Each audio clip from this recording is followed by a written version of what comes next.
Good morning, good afternoon, good evening. Zimbabwe is a failed state. I've said this on this platform many times. The evidence of the failed state, some of them are obvious. One of the most obvious one is the very fact that our GDP per capita has dropped. In 1980, when we gained our independence, our GDP per capita was about 6,000 US dollars per capita. And now it's about a third of that, 2,000. You compare yourself with your neighbors, and you can see that they are doing a lot better than yourself. And it's one of the measures you can see. There's no denying it. You can do a similar thing on good governance, democratic index, as we called it. And again, it shows that Zimbabwe, our democratic index is very poor, to say the least.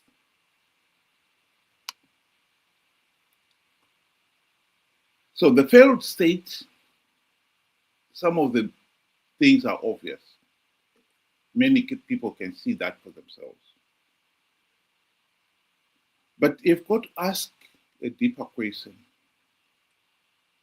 How many people out there really understand why we are a failed state? And I think that question has not been answered truthfully. And I think that is the question that should be asked, particularly in the case of Zimbabwe, where we did not become a failed state overnight. This has been long in coming. The last 45 years since our independence, we have been going down this route relentlessly.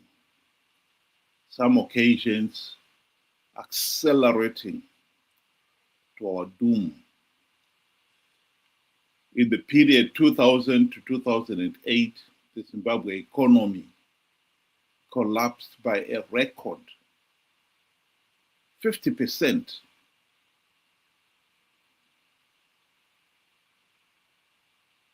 That is where we are. So the question again is, how many people out there really understand why we are a failed state? Welcome to the program, Benjamin. What's your view on that issue? Good day to you and good day to our viewers. Thank you for joining us. I think I will start by explaining it, for the layman, for those that may not understand the whole GDP per capita concept. A failed state, for example, is when you go to a hospital and you cannot find a service, you cannot find medication, you cannot find accessories and things like bandages, medicines. A failed state is where your children are having to learn under schools, under trees. That's a prime example of a failed state. Where unemployment, people cannot find jobs after completing their education, where you find a country has over 3 million people in the neighboring country that is an example of a failed state. And I think, I can't put it any clearer than that. And then to answer the question is, how many people do understand? I think people do know that things are not okay in Zimbabwe. This is why you find people are moving out. This is why you find people are now engaging in, you know, their own little businesses as a means of survival, because they have seen that, with the current government, there is nothing that is going to come, or nothing to show that, there is any evidence of improving. So I think the understanding that Zimbabwe is a failed state, it's really not, you know, a big task to understand.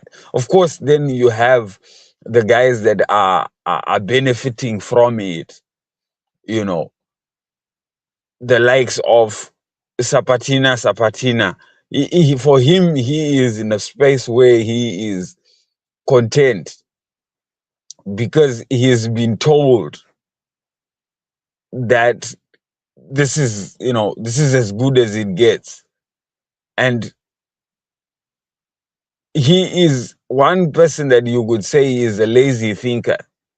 He has got no ability to think for himself, and probably is never been exposed, you know, to what is happening outside the walls of Zimbabwe, or the boundaries of Zimbabwe.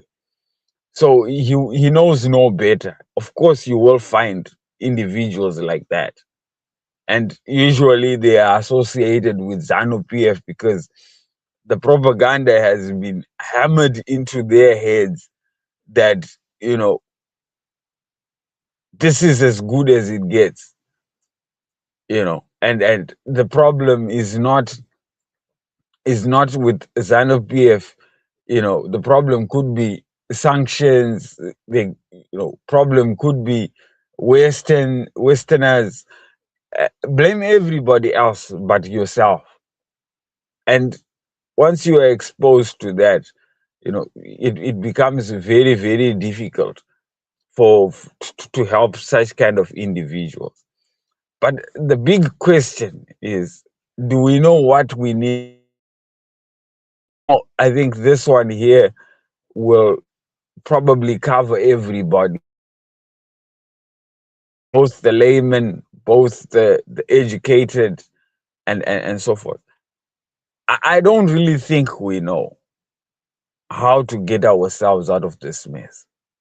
Because if we honestly did know, we could have been seeing progress in the direction of actually, you know, fighting for our freedoms, our rights, and better living conditions, and demanding more from government.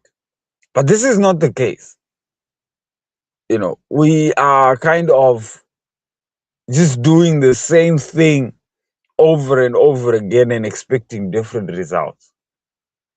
I really don't think the understanding of how to fix the mess, we really don't get it.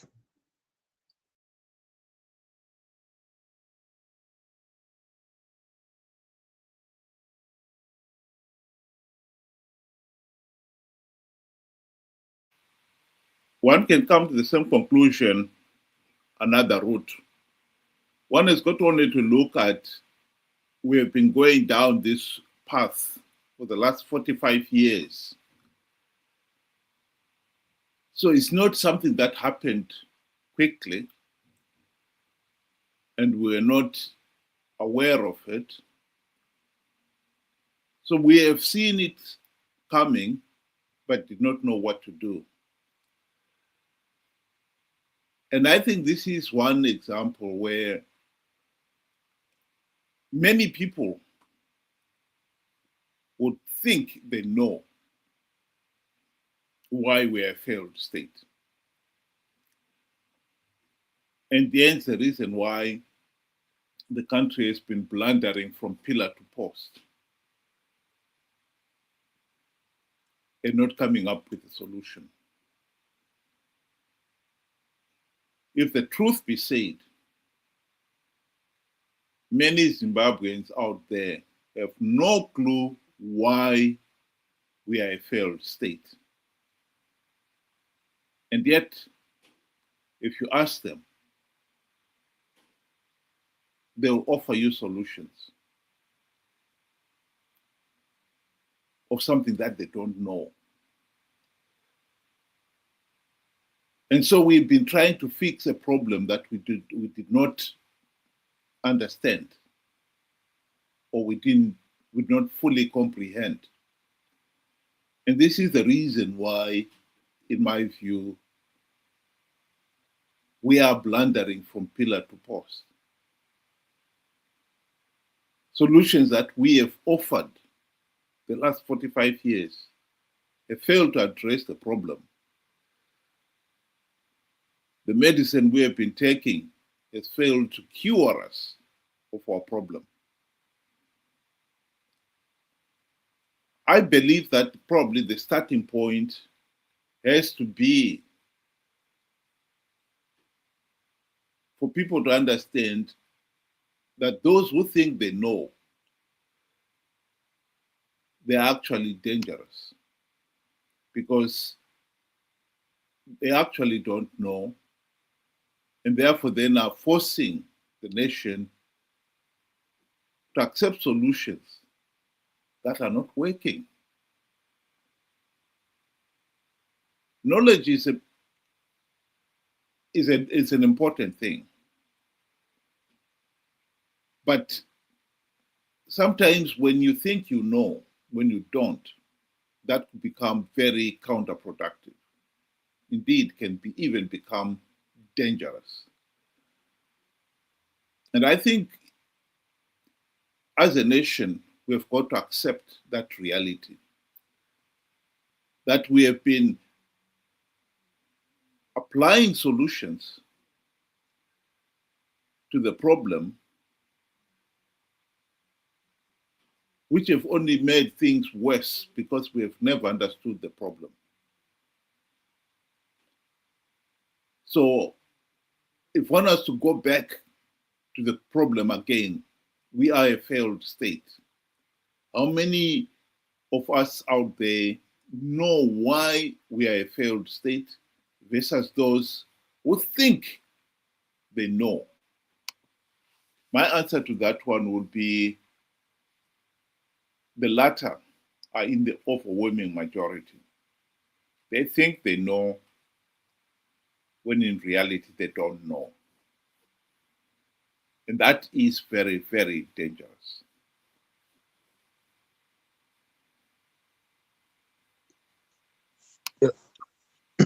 Earlier, I was telling you that, you know, I'm in a group where they are, you know, so-called the wise, the educated, the honorable members, the doctors, and so forth. You know, we were talking about participating in rigged elections and our continuous participating in rigged elections. And I asked the question to say, do we agree with the observer mission reports that came out of the 2023 election? And overwhelming majority agreed with me to say the elections were flawed and illegal, and the observers were right. And then I followed up with a question to say, what about the recommendations that they gave us? Because we had multiple missions that came through. And within those multiple missions, you find there were similarities in what they wrote.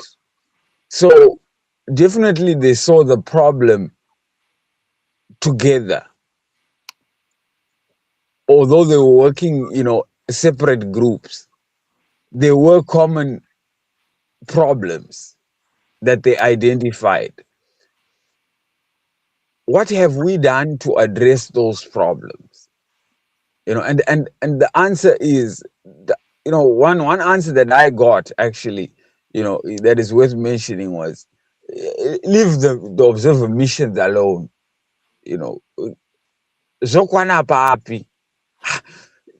Look, this is somebody that came to invigilate, to mark your paper, and they mark the paper, and then they give you the corrections. Fix A, B, C, D, then you're on the right path. But then you are closing that paper and say, no, no, no, no, what I got is okay. Leave it as it is. We will just keep on soldiering. I think this is the answer to say, do we know how to fix the problem? We've been told how to fix the problem, how to fix our failure. But we close the book and we walk away, only to come back the very next time, redo the exercise, and still fail the same thing. This is why you find Zimbabwe is a failed state. But in our failure, we are doing the same thing over and over again, because we have closed that book and refused to do the corrections. We can never fix anything if we keep ignoring what is happening, what has happened within the history of our country. This is why you find our failure is getting to greater heights. We are sinking and sinking deeper in failure because we keep doing the same thing over and over and over again. Since 1980, ZANU-PF has been bribing people. Because once you start bribing people to keep quiet, you have to continue bribing them. And now this is why there is a frenzy for cars. Cars here, cars for this league, cars for that league, cars for the Windies, cars for everybody.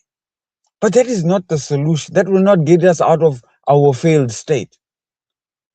In fact, there's no value addition. We are not producing anything from that. We are sinking worse and worse into failure. I really don't think we do know what needs to be done to get out of failure until we revisit that marked paper and see those corrections and implement the corrections.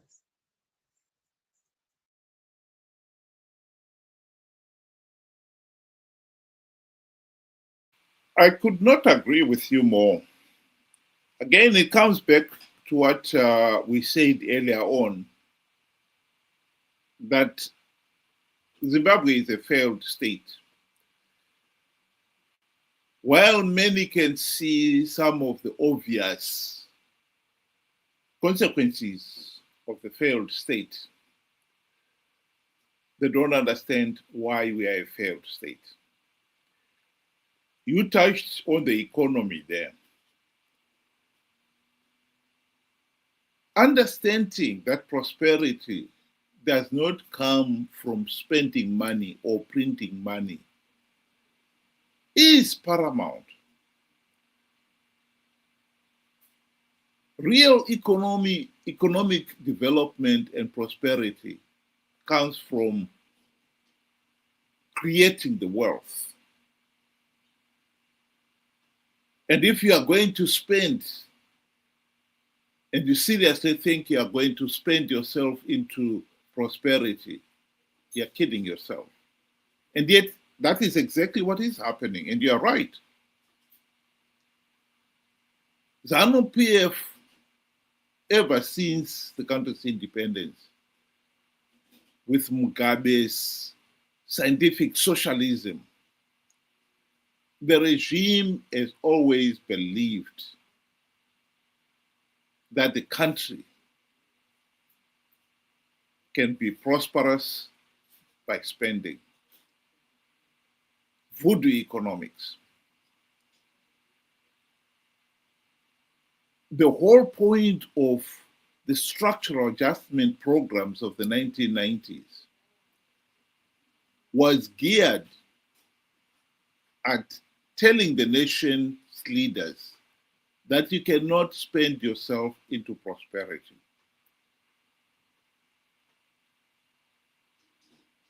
They came up with this idea that we should have free education for everybody, free health care, etc. Zimbabwe, at independence, was an upper middle income nation. In other words, we had not reached the GDP per capita of the developed countries. I said at the beginning that our GDP was about 6,000 US dollars per capita. The developed countries, their GDP was 100 times that. And they can afford to have free education, free health care.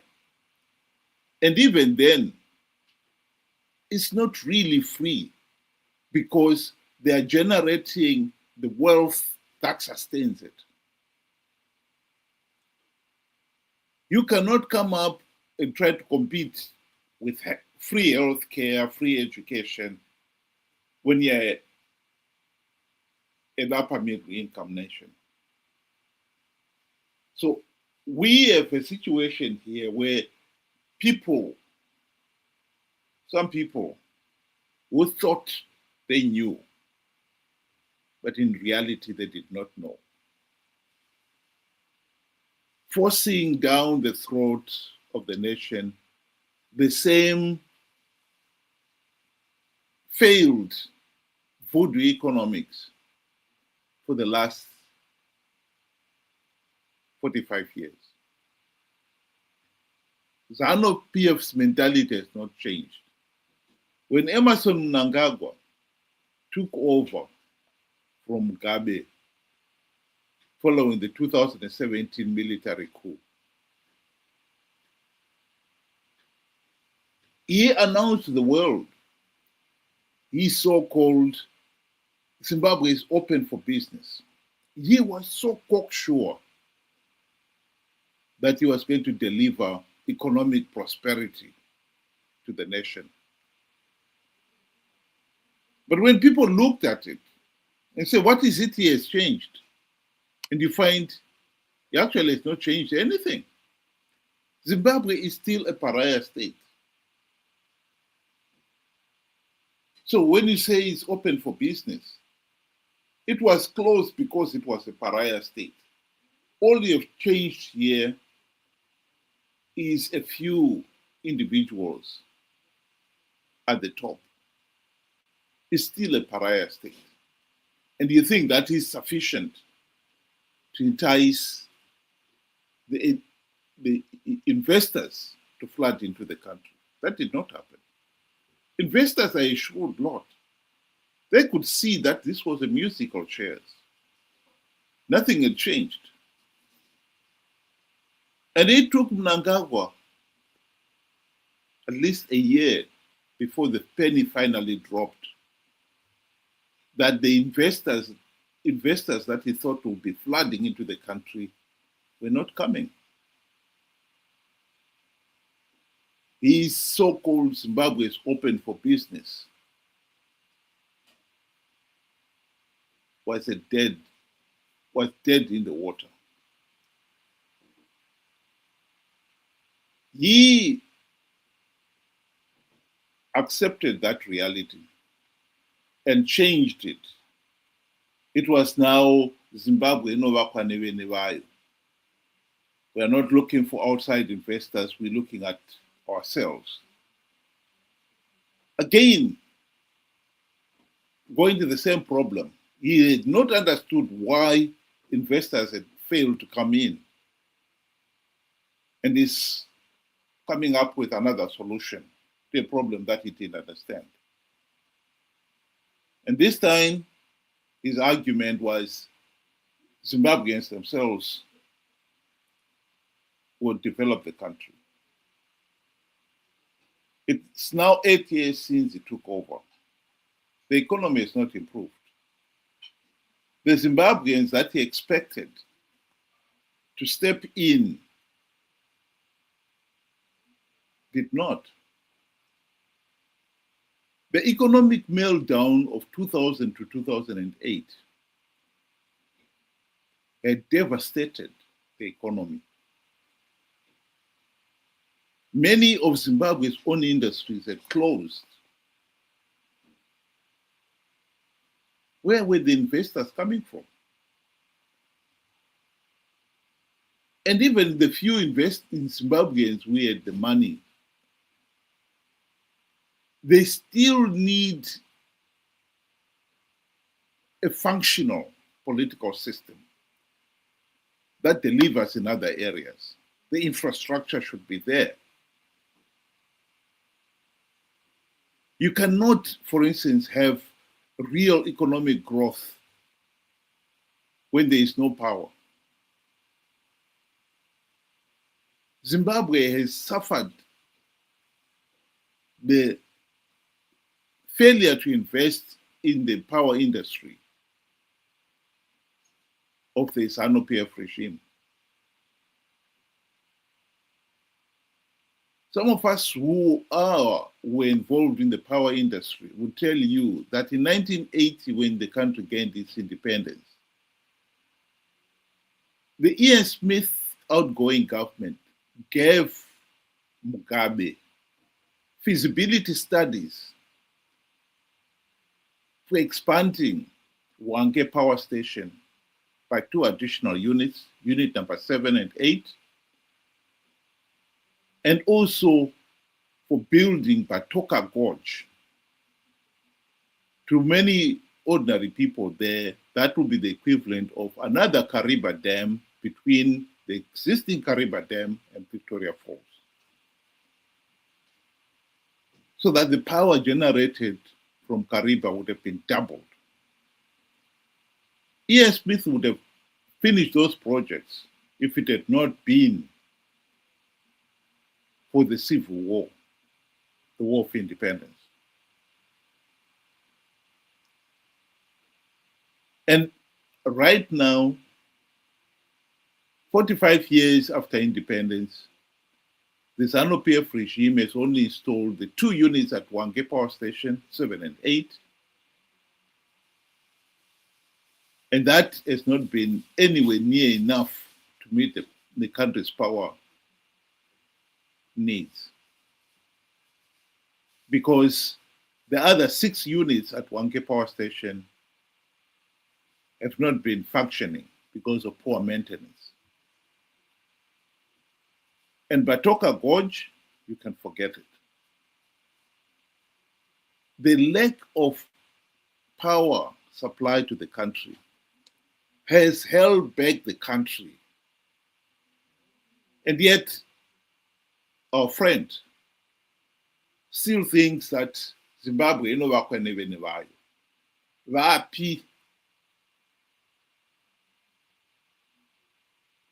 are those Zimbabweans?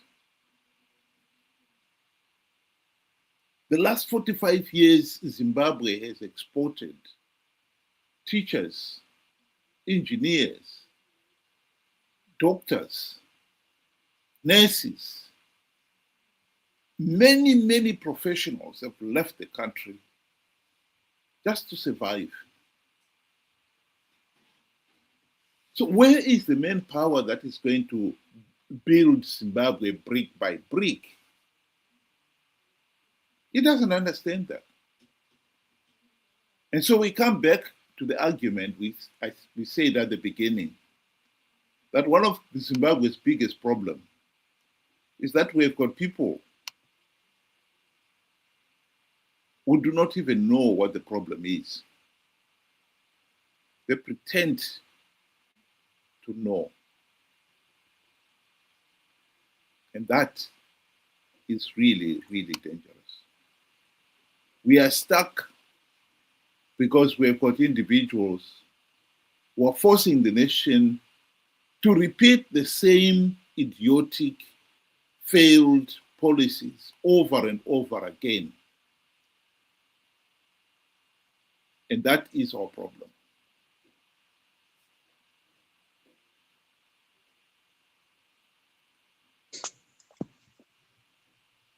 I believe Zimbabwe is a very, very lucky country and state where you find we have had international, observers come and observe our elections and how we are conducting them. And in that, they have given us reports and they've given us the answers to our problem. And if I may go back to, the GDP per capita, screenshot that was there, you would find that the countries that are doing well, they have certain aspects in common. There's certain things that are doing together that make them what they are today. The countries that are in the green, those are healthy, functioning, democratic countries. They have been able to hold free, fair, and credible elections. Those that say democracy only exists in the West are lying and they're trying to find a pathetic excuse. We have witnessed Botswana conduct their elections. We have witnessed South Africa conduct their elections. And I mean, the command center, how they did their things was almost flawless. I can't say it was perfect, but it was almost flawless.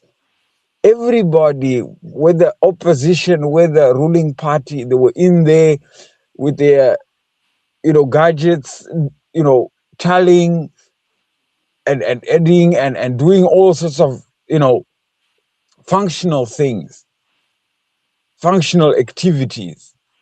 And at the end of the day, everybody walked out satisfied with the outcome. The opposite is true to Zimbabwe. I mean, look, we could not even get ballot papers in time. A verified voter's roll. Your name is not in the voter's roll, but your late great-grandfather's name is in that voter's roll. And yet this is supposed to have been updated in the 2000s. People that have died hundreds of years ago or half a decade ago, what the question is, why can't we see that there is something wrong? And yet we have been told. That's the easy part. The easy part is we have been told. It's not like we have to come up with solutions and we have to come up with what the problems are by ourselves. It's been given. Yet 25 years in, we are still plundering from pillar to post. We really don't know what. I really, it's difficult to explain, especially when somebody has been given the answers. Even if it is a school teacher, I think you get to a point where you become frustrated with the student to say, look, we've been through this. we have explained this. Where is the problem? And I think, it comes to address the other, point that we reached when we were discussing in the group that I had mentioned earlier, that, they're saying that the international community is now worried about Gaza and other states than Zimbabwe. And I said, of course, they have to leave us to our own peril, because we've been told, ladies and gentlemen, the problem is that you are failing to hold free, fair, and credible elections. This is why you are a failed state. And to add on to that, there's a quote from Kwame Nkrumah. He says, seek ye first the political kingdom, and all these other things, the economic, social, and everything, will fall into place. We have the answers. The answers have been given to us. All we need to do is implement. Surely we cannot expect the outsiders to also come and implement democratic reforms that are needed for us to have a government by the people and for the people, a government that is accountable to us. What role are we going to be playing at the end of the day? What is our part? Just sitting there? Of course, the world does not work like that. You have to make an effort to get out. The international community has given you the corrections. It is now up to you to write down the corrections and fix your problem. Lo and behold, we have failed even that. And then the question is, why are we a failed state? Because of us. We have failed ourselves. We have failed to do our own corrections after being given the answers. We're in trouble, Wilbert. We're in trouble. Well, on the political front, we can talk of ZANU-PF. ZANU-PF, when we're fighting for the nation's independence, one of the issues that they said they were fighting for was one man, one vote. These are some of the key pillars of a healthy and functioning democratic system of government. And yet, before we even attained it, ZANU-PF had changed its mind.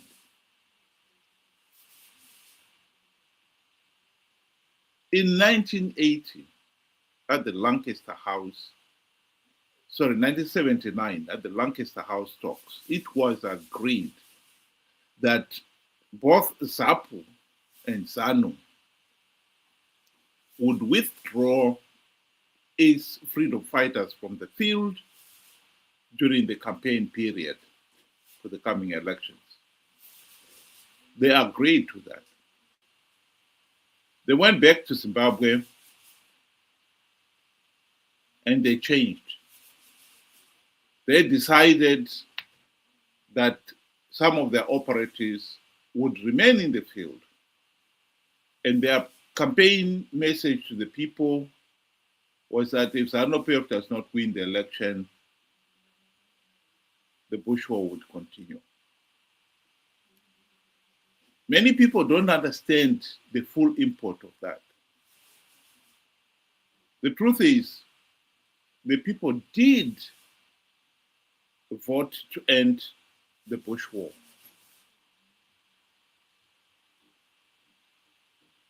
Many people thought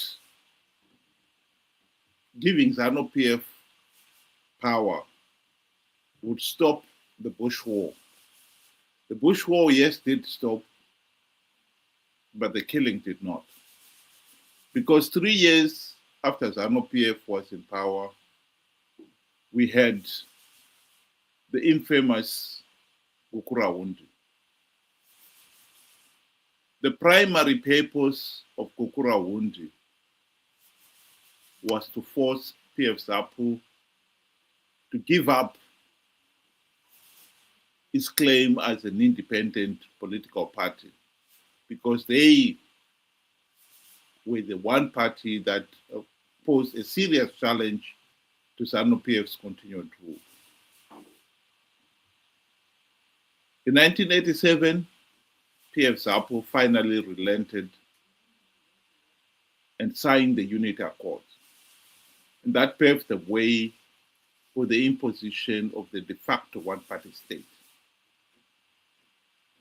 Again, it comes back to the argument that we were saying before. We had individuals who did not understand what democracy was, and they were imposing a solution that only made the situation worse.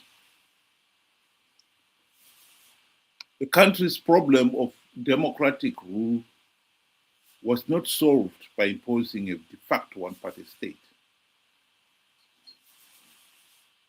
It made it worse. And ever since, the country has been stuck with the one-party state. But it is important at this point that one should also admit that there was an opportunity to end the ZANU-PF one-party state. By the late 1990s, the people of Zimbabwe realized that ZANU-PF, as long as the regime is able to rig the elections, they will never be able to remove the regime from office. And the solution was, let's elect opposition leaders whose number one task would be to implement the democratic reforms to end the de facto one-party state. People elected Morgan Tsvangirai and his MDC friends. They promised to deliver the democratic changes. But now, with hindsight, one has got to admit again that they thought they knew, but actually did not know. Because in the 25 years of MDC-CCC, they failed to implement even one token reform. When they had the golden opportunity to implement the reforms during the GNU, they failed to implement even one token reform. Indeed, since the GNU debacle, the MDC leaders have called the people to participate in those flawed elections, promising them that change was coming, and yet knowing fully well that they were lying. Makorokoto Zimbabwe, nokuti hakuna munhu anomira kana denga raronga plan. Denga raronga plan, denga harifo iri. Plan ya Mwari haifo iri. Ini ndatanga kugadzira cabinet. There is no way we are not going to form a new cabinet. There is no way we are not going to have a celebration. There is no way we are not going to have an inauguration. Let's start preparing for our inauguration. Let's start preparing for our celebration.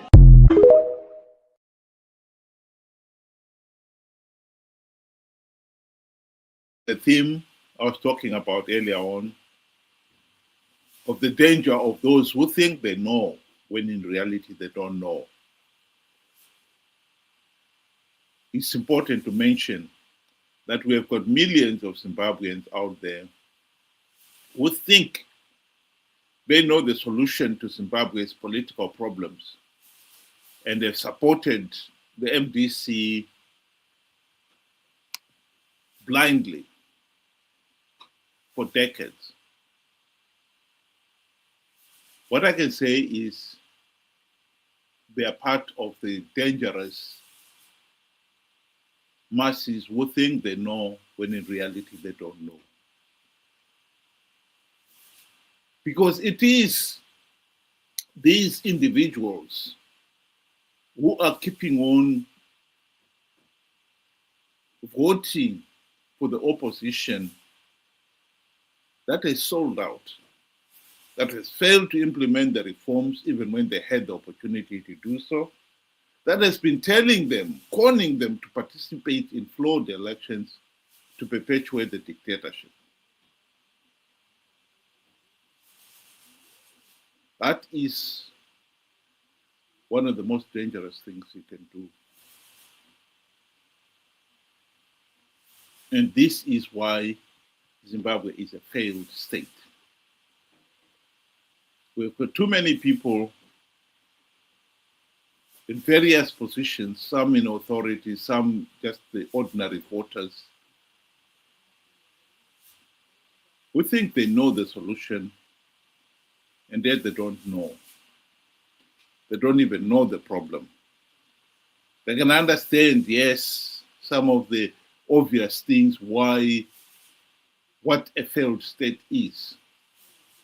But when it comes to why we are a failed state, they have no clue. And this is why for 45 years, we have participated in flawed elections to perpetuate the dictatorship. Thank you very much. Ben, do you want to give your closing remarks?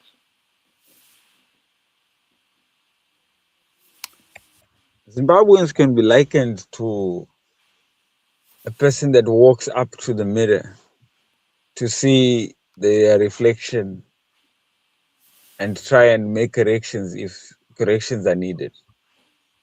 But once it gets to the mirror, they see the blemish and they turn around and they walk away. That is exactly what we have been doing for the past 25 years. Each and every time the observer missions come and give us reports and give us recommendations. At some point, they gave us 23 recommendations, and not even one of them were addressed. We closed that book only to open it again after every election. We are not fixing that problem. We are simply pushing the can down the road. We have become our own worst nightmare. And that is not ignorance to me. It is just arrogance. We think we know. And rightfully, you are right to say, we have become a danger, not only to society, but to ourselves. We are a danger to our neighbors, and we can see it. South Africa is complaining about Zimbabweans taking advantage of their system. Botswana is complaining about Zimbabweans taking advantage of their system. We become a burden to others because of our arrogance. It is not ignorance, it is arrogance. Because ignorance is we did not know. But we know because we have held the report. We have spoken about the report. Every opposition member out there ran with the report to say SADC has condemned the elections, and we were very happy. And we did not flip the next page to see the recommendations.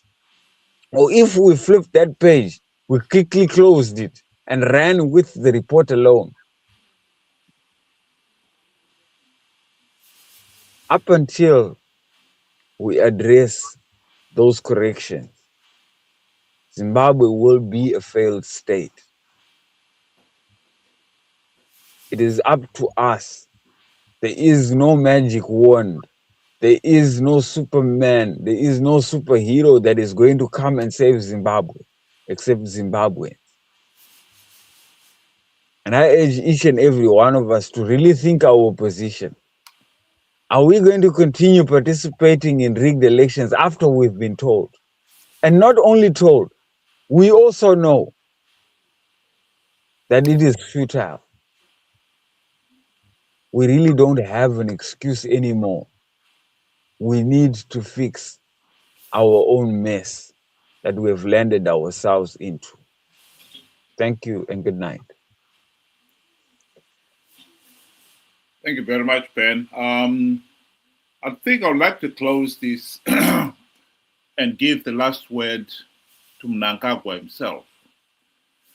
In one of the examples where he claimed to know and turned out that he did not know. Saka iko zvino magetsi avako, there is no more load shedding. Saka vachivenga kana munhu akabuya achiti nyama yabora ine madzake, muti ngaave naye nenyama yabora tigomupa tsva. Kasongo yeye mombali nanga kasongo mbona wewe songa libala yeye kasongo mbona wewe kasongo mbona wewe mombali nanga kasongo mbona wewe songa libala yeye.